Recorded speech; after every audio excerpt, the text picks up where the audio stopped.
There's a stretch of Highway 95 in the Nevada desert where speed limits mean nothing. Because sometimes, the thing chasing you isn't bound by the laws of physics. In August 2016, truck driver Raymond Cole experienced 17 minutes of pure terror as headlights appeared behind him on an empty road, accelerating to impossible speeds, then vanishing into darkness. What he discovered later about that stretch of highway would explain everything and nothing at all. Raymond had been hauling freight through Nevada for 23 years. He knew every mile of Highway 95, every truck stop, every lonely stretch where the desert opened up into endless darkness. The run between Reno and Las Vegas was routine 8 hours of flat highway, scattered sagebrush, and nothing but static on the radio. He'd done it hundreds of times without incident.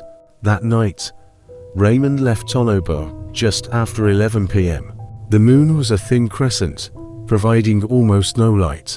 His truck's headlights carved a tunnel through the blackness, illuminating the yellow center line and not much else.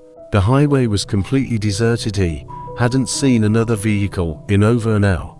Then, at mile marker 167, Raymond noticed lights in his side mirror, two bright headlights, appearing out of nowhere, perhaps half a mile back.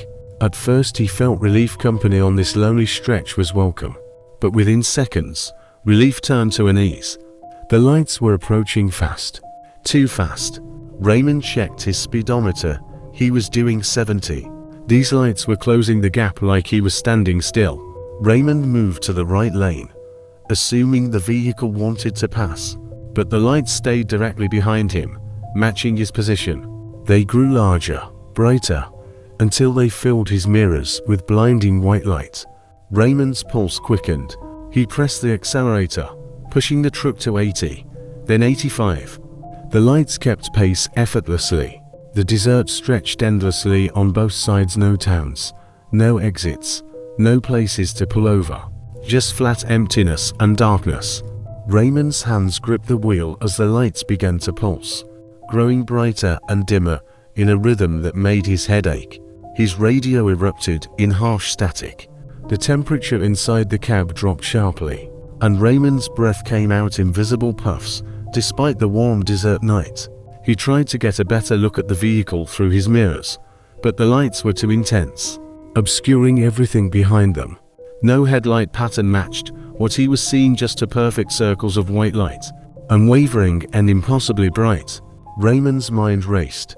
Was this some kind of law enforcement? A drunk driver?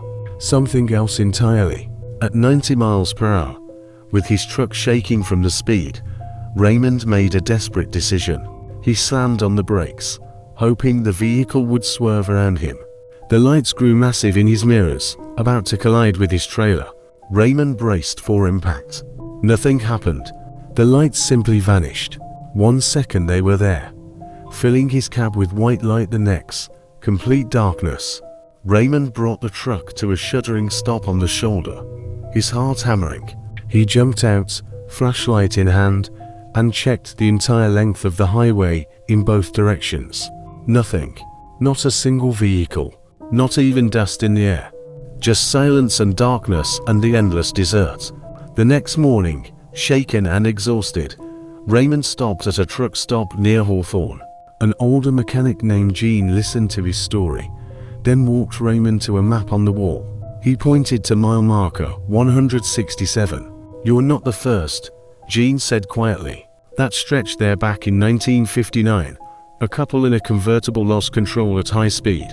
Car exploded on impact. Both died instantly. Ever since, drivers report the same thing. Lights that chase you, impossibly fast, then vanish. Some say it's them still racing down that road. Others say it's worse, that the crash left something behind. Something that hunts."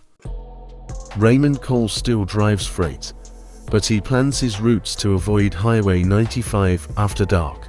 Other drivers aren't so lucky. Reports continue to surface every few months. Some claim the phantom lights have forced them off the road.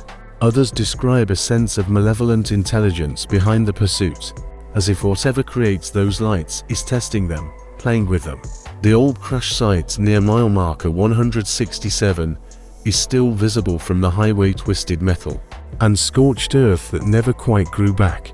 And on the darkest nights, when the moon is just a sliver in the sky, those lights appear again.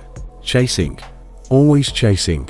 What haunts the mind isn't just the chase itself, it's the realization that some forces on empty roads aren't trying to pass you. They're hunting you.